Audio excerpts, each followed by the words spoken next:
Welcome to the Talking Soccer with Chris and Will podcast. I'm Chris. And I'm Will.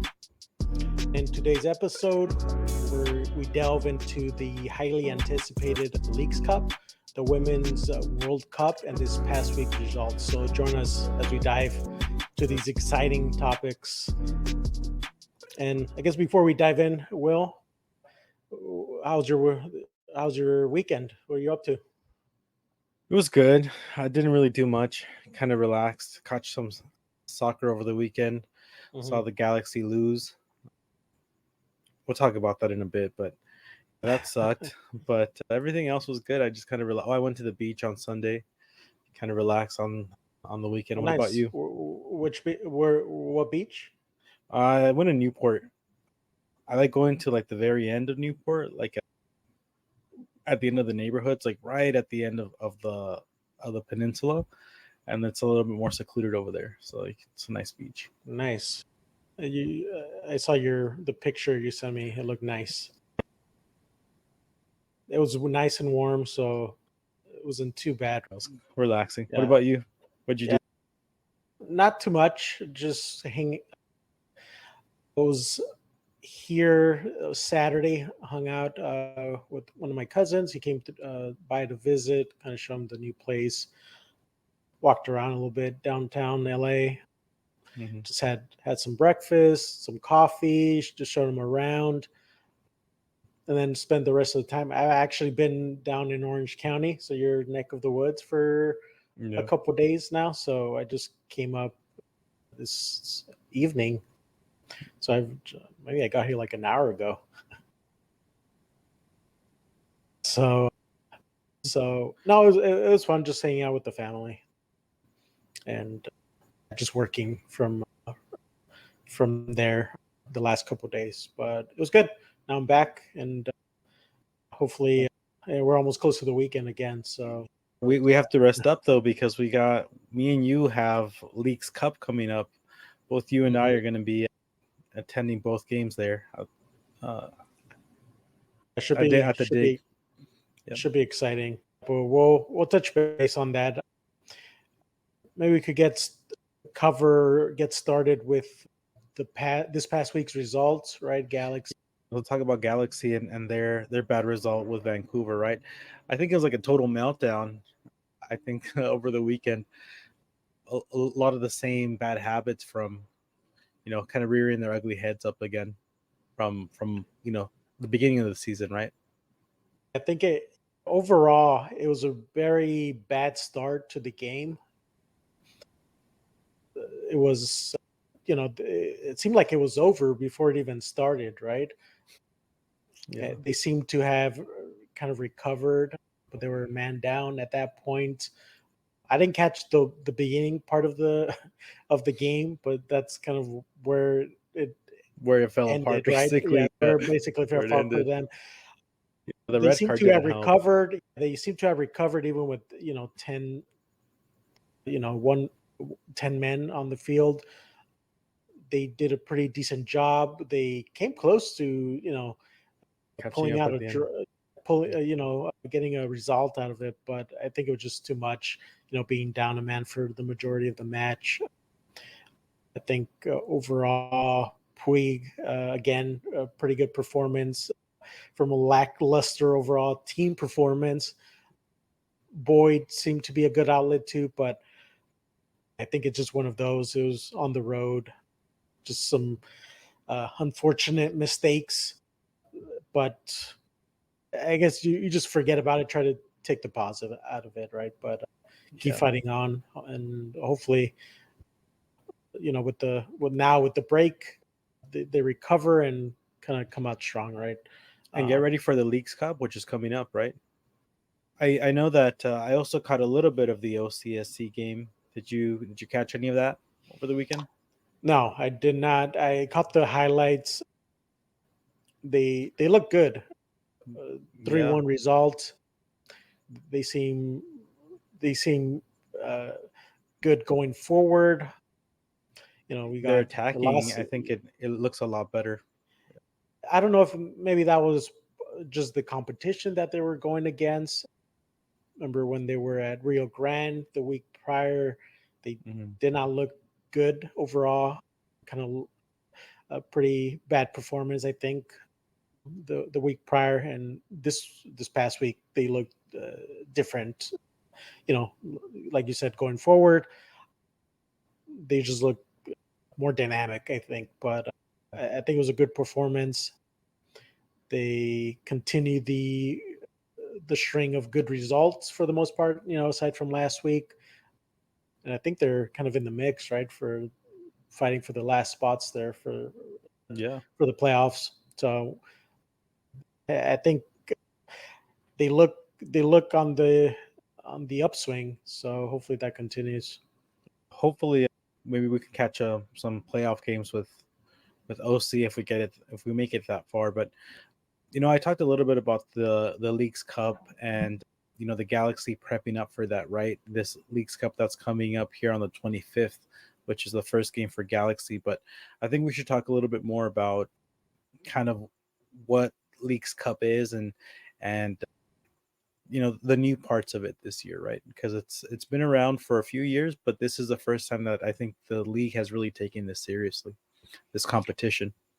I think it's kind of their highlight of at least going into this period, right? So the MLS is taking a break, right, for the Leagues Cup. Seems like there's a big focus on kind of, I don't know if it's a rebranding of it, right? But it seems like Mm, there's a focus now from at least from the MLS side to kind of highlight the competition, put a highlight the MLS teams involved, right? So I think for this year's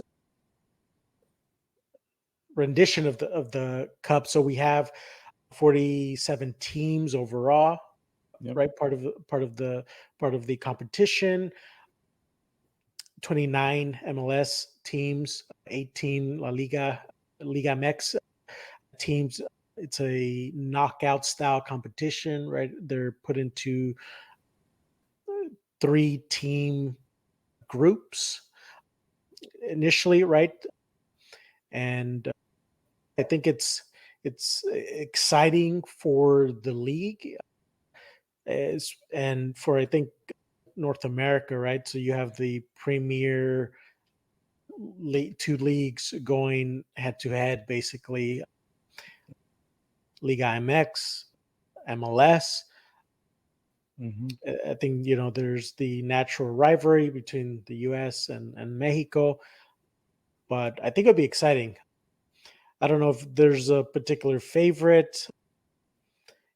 We have, I don't know, LAFC would come to mind, right? But I don't know if they're not in the greatest of form right now, and there could be some surprises, right? Let's see who Well, catches. with 47 teams, I feel like it's anyone can win it, right? Anybody that just gets hot, and because they're gonna have the whole month off, that's I think what's making this a little bit more exciting, right? Is that they're gonna have all this time to just focus. All these 47 teams can just focus on playing in that League's Cup, right? And some of the motivation that they're gonna have is gonna be that prize money pool, which is why I'm thinking even these smaller teams they're gonna play with some heart because they maybe not every player thinks of the money, but at least some of them will. Some of the 47, you know, 30 plus man rosters that are going to be on there are going to be have some kind of motivation. I was doing some research. It looks like the total pool this time is 40 million for this League's Cup, which is the biggest ever in any competition for MLS at least, right? I think it's overall that's the price money, right? That's pulled in for the competition as they, I think, from my understanding, as they advance, there's a roughly $2 million reward, right, or price money for the team that advances, through each round, right? So I think this will show which teams will take it seriously, right? With the month off, I feel like there's a more incentive, right, to do that.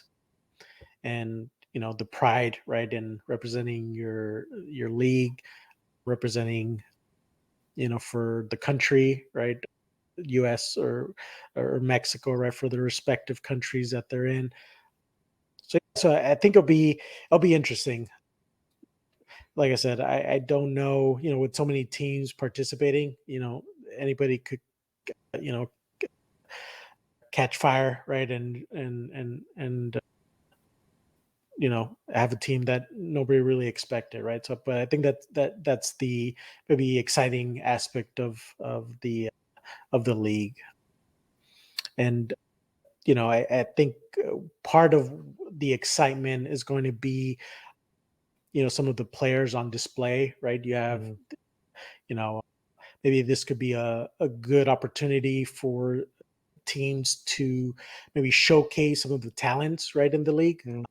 MLS, Liga MX, especially with MLS, right, with their strategy of bringing in these young talents, right, especially from South America, right, Argentina, going away from the bringing in these older, superstars, right, from Mhm. Europe and elsewhere, right. So I think personally that could be a exciting aspect to the competition, right. See both stars on each end, right? You're gonna have the big heavy hitters in this competition like Pumas, right? Champions from last year. You're gonna have, of course, Club America, Las Chivas. These big names in this giant competition, right? So who knows who's gonna win it? I think the previous year Mexican teams have won it. I think Cruz Azul has even won it before. So who knows what's gonna happen? But definitely, I think the player development and just seeing players in general compete against each other, these big names, is going to be pretty exciting. The other thing too is that it's going to be viewed across the world. It's going to be on Apple TV, so anyone from Spain, France, England, anywhere, right, Japan, is going to be able to see this competition. So a lot more eyes on these youngsters coming up, right? So that might be good for both the league and the individual players themselves.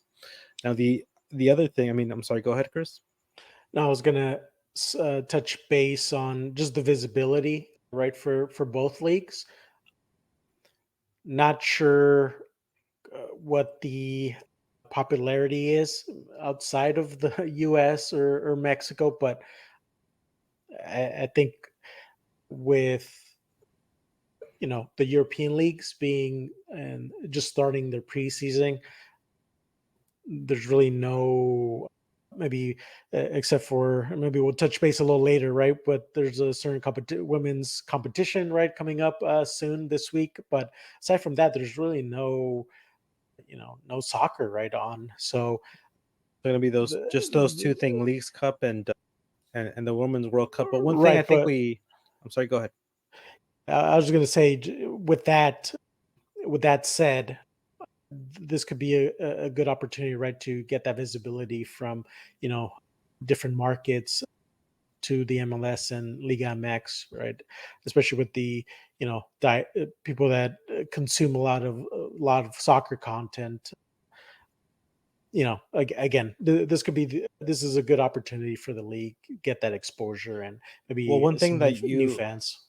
I'm sorry to cut you off, but one thing you forgot to mention too, that you're saying that it's not worldwide, but remember a certain someone that's uh, goat related is going to make his debut at the Leagues Cup, right? He's going to be playing his first ever game, in the Leagues Cup for MLS, which is going to be huge. I think that alone is going to bring, his debut in the Leagues Cup is going to bring a ton of viewership just across the world alone just by him. But who knows, right? It's going to be an exciting tournament overall, and who knows who's going to win at the end of it. But we're definitely going to be there, at least, right? We're going to be there Yeah, for game 1 and 2 for the Galaxy, absolutely, not Messi's. absolutely. Yeah, that should be exciting. Messi being in MLS now, right? He's gonna get a taste of what what that is, right? It's not that easy, right? Yeah. A lot of players come over and they think it's walk in the park, but I feel like obviously he'll adapt pretty quickly, Mm.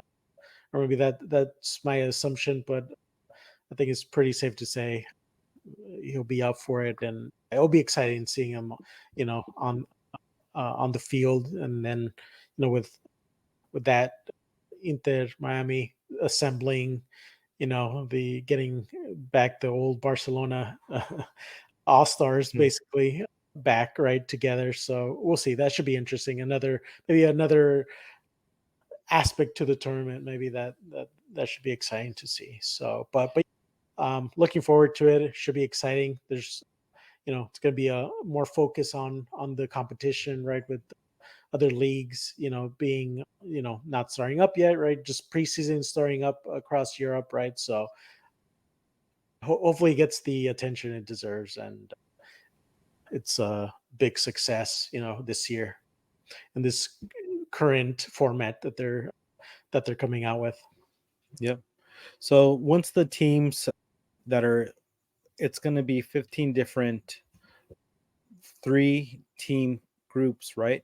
And once those teams advance to the next stages, it's all going to be knockout stages from there, similar to the other big tournament, right? That we have going on at the same time, which is like you mentioned, the 2023 Women's World Cup, right? And do you want to talk a little bit about the World Cup right Yeah, now? let's get into it. So the Women's World Cup this year is going to have 32 different teams. It's going to have new teams, right? New faces like Vietnam, Panama, Morocco, the Philippines, a bunch of new teams that are going to be their first ever World Cup, Women's World Cup, sorry. So that should be exciting for them. You're also going to see the big heavy hitters like France, England, Spain, right? Canada, The the U.S. Netherlands, of course. Can't forget about the U.S., the Netherlands, of course. So you're going to see a lot of the big heavy hitters as well. It's. I think it'll be exciting. I think it's highly anticipated. It's a being co-hosted, right, by Australia and New Zealand. I think that's the first. I don't know if that's ever happened before where there's two nations. I guess it makes sense just because they're close to each other that are going to be hosting this, right? And for us, I don't know if you looked it up, but we're still like 19 hours. We're 19 hours behind or ahead of them. It's Yeah, it's crazy going to be how early early games. morning game. So I'm probably not going to be able to catch them live. Just probably watch them later. Pre-recorded. I'm Yeah. sure they'll run them again later on in the day here in the States. No, but it's not I'm not sure if they've done this co-hosting of the tournament, for at least for the women's World Cup. I know they've done it, for example, for the men's World Cup. So they did back in the day. I don't, maybe you're a little too young for for it, but it was Japan and Korea Mm. uh, co-hosted it. I remember that's probably one of the that must be one of the first, probably the first major World Cup that I remember in my mind. Getting up early, watching all those games, Mhm. but so they've done it before. But I think this is maybe the first time they're doing it for the For the women's. women's Yeah. World Cup. So it should be exciting. I think Yeah, what's cool too is that it's going to be 9 different host cities, so it's going to be all over, right? 10 different stadiums, so there's going to be a lot of places to play, a lot of different venues that we're going to be able to see for watching this World Cup. it'll give you a good variety, right, of you know Different uh, cities. the host cities involved. Yeah. Australia, New Zealand have great infrastructure. Obviously, they're. I'm not too familiar with their soccer culture, to be honest, but it should be a great event. Hosted across both nations. I'm excited to see the stadiums. That's usually something I always look forward to, and with them hosting, right, they have automatic bids, right, for Australia and New Zealand, so they could be dark horses, right, to to advance right in the tournament, especially with being on home soil, right? They usually an extra motivation usually, at most World Cups, right? So except and except maybe the 2010 with South Africa, even though they were yeah. exciting, I think they still but advanced, didn't they? Or no, no? no, They no. didn't But advance. they put up a fight, but that I remember. No. But anyways, but it should be exciting. I think, like I said, it's highly anticipated. I Well, think it's for it's on it's going to be a record breaking attendance from what we hear, right? So I'm hearing um like 1.5 million people are going to be attending. It's a lot of people. right, so I'm not, again, I'm not sure what what who's going to be attending. Is it maybe a regional thing, maybe in Southeast, Asia, people folks going to Australia and New Zealand. I guess maybe for being a little selfish, North America and Europe, maybe it's a little different story, right? Traveling so far, but Yeah. but from what we hear, it's going to be record breaking attendance, and again, highly anticipated. So I think it's, with all these new additions, additional teams being included, right, or expanding the format, we'll hopefully see some of these new faces or new teams seeing some surprises, right? We always tend to have, that usually tend to happen, right? At the World Cups, we had, for example, for the men's World Cup, we had Morocco, right? That was a very surprising results, right? So hopefully we see something similar, right, with the Women's World Cup. I think for sure, if I can really put my money on it, we definitely should see that a lot more this competition. The overall, I haven't followed the women's game too much, but from what I've seen and in just my research for doing this, you know, the women's world soccer is really improving overall. I think with the integration of like the women's league for England, how England has like their top teams have a women's team as well, like Spurs, Chelsea, they all have their fellow women's team, and I think that's making the world women's soccer grow just as fast. And this is the World Cup that's hitting it right after all that player development, right? In all these leagues. So we're going to be able to see all the top talent. There's teams like Japan that can be dark horses, Spain, like you mentioned before. And then you're also going to have your heavy hitters like United States that, are obviously the favorites to win it this year, along with Netherlands, right? So, That's right. I think maybe from a favorites aspect, obviously, I think the United States are heavy favorites to yeah. to win.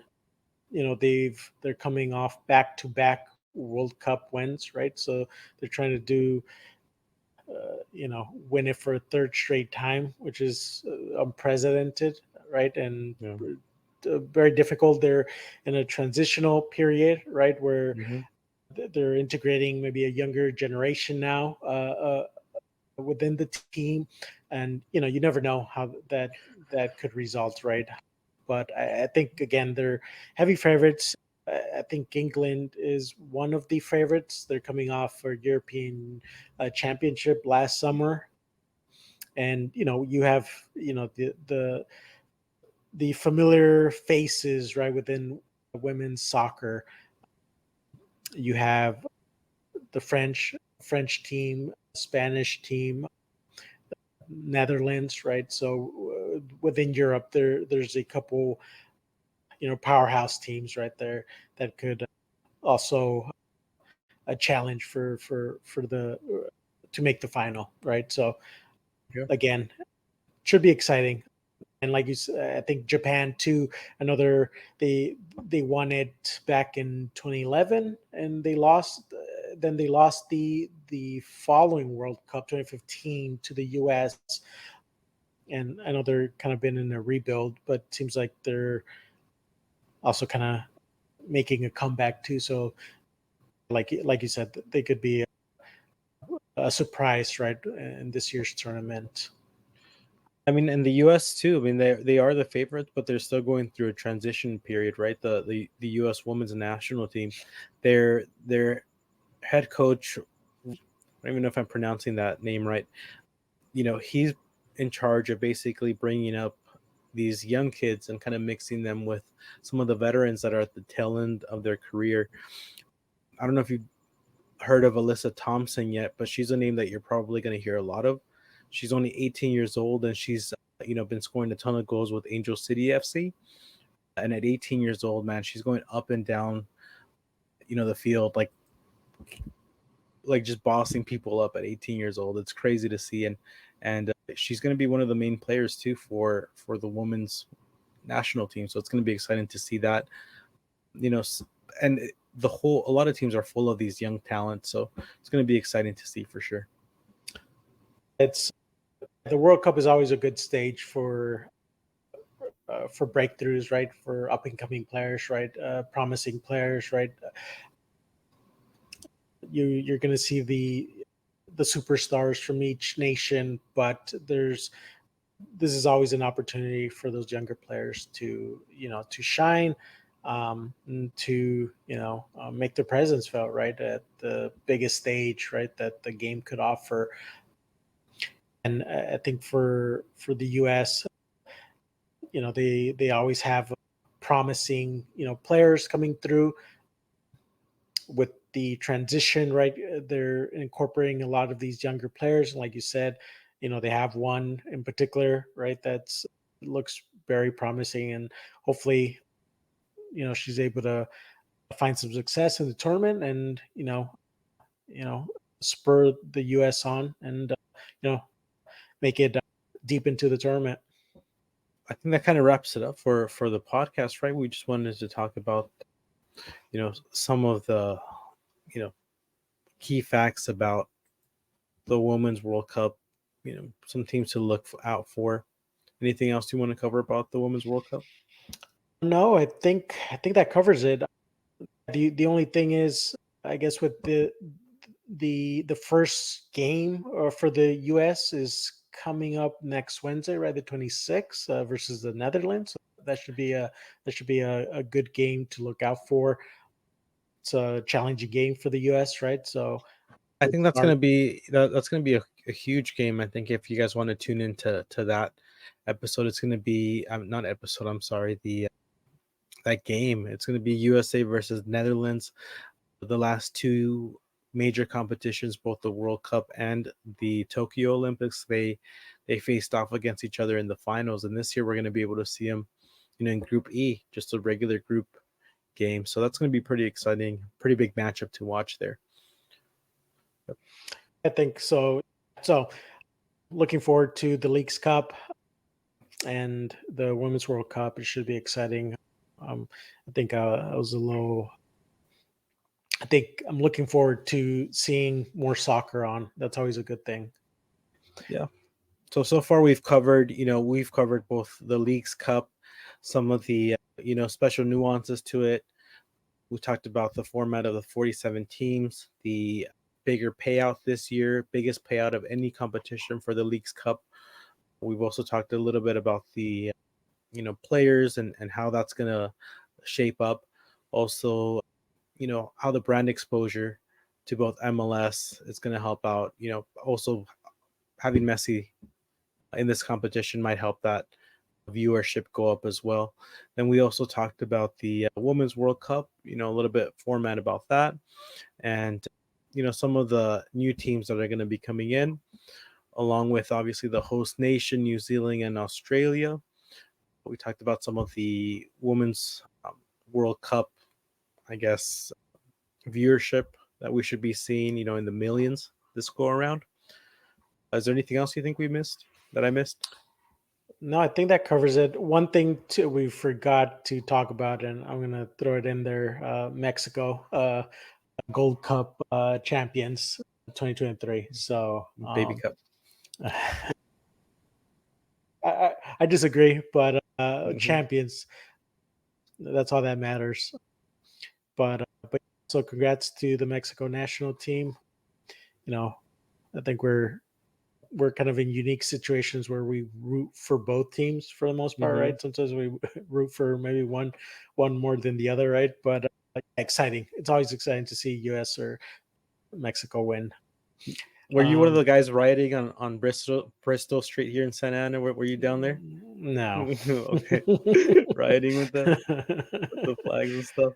Yeah, No, I'm uh, sure. I'm sure. I'm sure it was a riot. that's good for them though, and nice to see, nice to see the Argentinian Mexican score it, right. We have a good tradition of incorporating naturalized, Argentinians, right? But he's a good one to look out for before we close it out here. A good one to look out for. He plays in the Eredivisie, right? A division out in the Netherlands. That was a hard one to pronounce. So exciting prospect there for Mexico. So I think that wraps it up, right? So Yeah. So please don't yeah, forget to follow us on our social medias, Talking Soccer with Chris and Will on YouTube, Instagram, and Twitter. We'll include our description and all of our hashtags and social media stuff in the bio below. And then you can also follow us on our personal social medias. It's going to be on there as well. But I think that about wraps it up, Chris. until the next episode. Until the next episode, man. Signing out.